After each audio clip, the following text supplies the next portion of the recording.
Bonjour, je suis Patricia Chebriant. Vous avez probablement entendu parler des chakras et des intelligences multiples, mais séparément. Je vais vous expliquer ce qu'ils sont et pourquoi je les ai associés. Tout commence avec l'univers. Nous savons que l'univers est rempli d'énergie et d'informations. Nous faisons partie de cet univers. Nous sommes reliés à toutes les choses. Nous recevons donc cette énergie et ces informations. Mais pour pouvoir les utiliser, il faut qu'elles soient réparties intelligemment. Et c'est là qu'interviennent les chakras, car la répartition, c'est leur job. Les chakras nous viennent du tantra. Le tantra est une doctrine hindoue très ancienne qui enseigne à l'homme comment parvenir à l'élévation spirituelle et vivre en harmonie avec lui-même et tout ce qui l'entoure, les arbres, les fleurs, les planètes, tout. Pour y arriver, on utilise le corps, l'esprit et les chakras. Leur rôle est de répartir en fonction de nos besoins l'énergie et les informations que nous transmet cet univers. Les chakras sont des roues. Bon, il y en a qui parlent de fleurs, des fleurs de lotus, mais on va parler de roues. Ces roues sont invisibles, elles sont reliées à notre corps, mais comme ils sont très nombreux, on parle principalement de 7 chakras, 10 chakras majeurs. Et chacun de ces chakras majeurs est responsable du bon fonctionnement des autres chakras, qui s'appellent des chakras mineurs. Pour que tout ce système fonctionne bien, toutes ces roues doivent tourner de manière régulière et ensemble. Les 7 chakras ont une période d'influence spécifique sur notre vie. Et cette période dure 7 ans. Le premier chakra commence à tourner à la naissance. Au bout de 7 ans, il a terminé sa rotation. Le deuxième chakra se met en mouvement et ainsi de suite jusqu'au 7e et dernier chakra. Lorsque le 7e chakra a terminé sa rotation, tous les chakras sont actifs. Et nous retombons sous l'influence du premier chakra. C'est-à-dire que chaque cycle dure 49 ans. Un cycle complet du premier au 7e chakra. De la naissance à 49 ans, nous sommes dans le premier cycle. Et à partir de 49 ans, nous entrons dans le second. C'est-à-dire que nous retombons sous le premier chakra jusqu'au 7e. Et on repart à 98 ans dans le 3e cycle. C'est-à-dire qu'on retombe encore sous l'influence du premier chakra. Mais si notre vie n'est pas équilibrée, les chakras fonctionnent mal. C'est comparable aux pneus de votre voiture. S'ils sont trop ou pas assez gonflés, vous allez avoir des problèmes d'adhérence à la route. Pour vous mener loin, tous vos pneus doivent recevoir la quantité d'air dont ils ont besoin, car ils ont été prévus pour cette quantité-là. Si vous conduisez correctement, vous allez garder vos pneus longtemps, en très bon état. Mais si vous conduisez mal, vous les abîmez et vous risquez des accidents. C'est exactement la même chose avec votre vie. Si vous la conduisez mal, ou si pour une raison quelconque elle se déroule mal, vos chakras vont fonctionner mal. La grosse différence est que vous pouvez acheter une voiture neuve et des pneus neufs, mais vous ne pouvez pas acheter une nouvelle vie, ni de nouveaux chakras. Lorsque vos chakras tournent n'importe comment, ils répartissent aussi l'énergie n'importe comment. Et leur particularité est de la répartir soit en excès, soit en déficit. Le résultat est que selon le domaine d'influence de chaque chakra, nous allons subir trop ou pas assez de quelque chose. Par exemple, le premier chakra, qui est le chakra racine, est celui qui contrôle tout ce qui est lié à la peur et à l'insécurité. Quand il fonctionne en déficit, on a tendance à avoir peur de tout et de se sentir en danger pour tout, pour n'importe quoi. Alors que quand il fonctionne en excès, on se surestime et on prend des risques inutiles. Chaque chakra va provoquer le même genre de réaction, en trop ou en pas assez. Le dysfonctionnement de ces chakras peut engendrer d'importants troubles, que ce soit de la personnalité, des troubles, des maladies.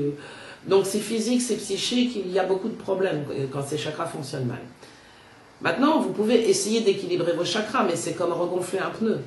Ça va tenir quelques temps. Le problème, c'est la conduite de votre voiture. Si vous n'équilibrez pas votre vie, c'est comme si vous n'équilibrez pas votre conduite. Donc, vous irez d'incident en accident. Il ne suffit donc pas d'essayer d'équilibrer les chakras. Pour éviter au maximum les dégâts que ces chakras peuvent créer, il faut donc équilibrer votre vie. Que sont les intelligences multiples? Nous devons la théorie des intelligences multiples à Howard Gardner. Howard Gardner est un psychologue américain pour lequel il n'existe pas une forme d'intelligence unique, mesurable avec des tests de quotient intellectuel, mais il y a 8 intelligences, on va dire 8 formes d'intelligence. Nous les possédons tous à des degrés différents et nous pouvons les développer à tout moment de notre vie. Pour correspondre à ce que Gardner appelle une intelligence, il faut qu'elle remplisse certains critères, comme être utile, transmissible et identifiable dans une partie bien spécifique du cerveau. Alors, qu'est-ce qu'une intelligence utile? Eh bien, par exemple, si votre voiture tombe en panne au milieu de nulle part, ce dont vous avez besoin, c'est d'un mécanicien habile de ses mains, capable d'identifier et de réparer la panne. Vous n'avez pas besoin de voir arriver un diplômé capable de vous réciter le verbe être à l'imparfait du subjonctif. Ça, c'est la définition d'une intelligence utile, quelle qu'elle soit. Transmissible, c'est qu'on peut transmettre ce que cette intelligence nous enseigne. C'est-à-dire, par exemple, les dessins trouvés dans la grotte de Lascaux, les hiéroglyphes, sont des preuves d'intelligence qui nous transmettent des précieuses informations sur d'anciennes civilisations. On ne peut pas comparer une intelligence et une autre. Il y en a 8, mais elles ne sont pas comparables. Par contre, elles sont parfaitement complémentaires. Ainsi, on ne peut pas comparer l'intelligence de Steven Spielberg à celle d'Elton John ou à Picasso. On voit bien que ce sont des formes d'intelligence totalement différentes. Howard Gardner n'a pas hiérarchisé les intelligences et il ne les a pas associées au chakra. Il s'agit d'une décision personnelle basée sur mes observations. Et j'ai constaté qu'associer le développement de ces 8 intelligences au mauvais fonctionnement des chakras permet d'agir sur la plupart des problèmes que ces chakras peuvent provoquer, aussi bien sur le plan physique que sur le plan psychique. Parce que lorsque on empêche une personne d'évoluer selon sa véritable personnalité, on bloque très précisément ce dont ont besoin les chakras pour répartir l'énergie et les informations dont nous avons besoin pour fonctionner. L'association des intelligences multiples et des chakras vous permet donc de récupérer votre véritable personnalité, de devenir ce que vous auriez dû être, au lieu d'être ce que la vie a fait de vous, et parvenir ainsi à reprendre le contrôle de votre vie pour en faire ce que vous voulez, au lieu de la subir. Dans les vidéos suivantes, je reviendrai en détail sur chacun des chakras, chacune des intelligences multiples, et l'association de chaque intelligence avec un chakra, pour que vous compreniez bien de quelle manière on peut les utiliser ensemble pour améliorer notre vie. Cette vidéo est la première d'une série de vidéos dans laquelle je vous expliquerai en détail ce que sont les chakras et les intelligences multiples. Vous trouverez donc chaque chakra individuellement avec le détail de ce qu'ils sont, de ce qu'ils représentent, leur influence sur nous.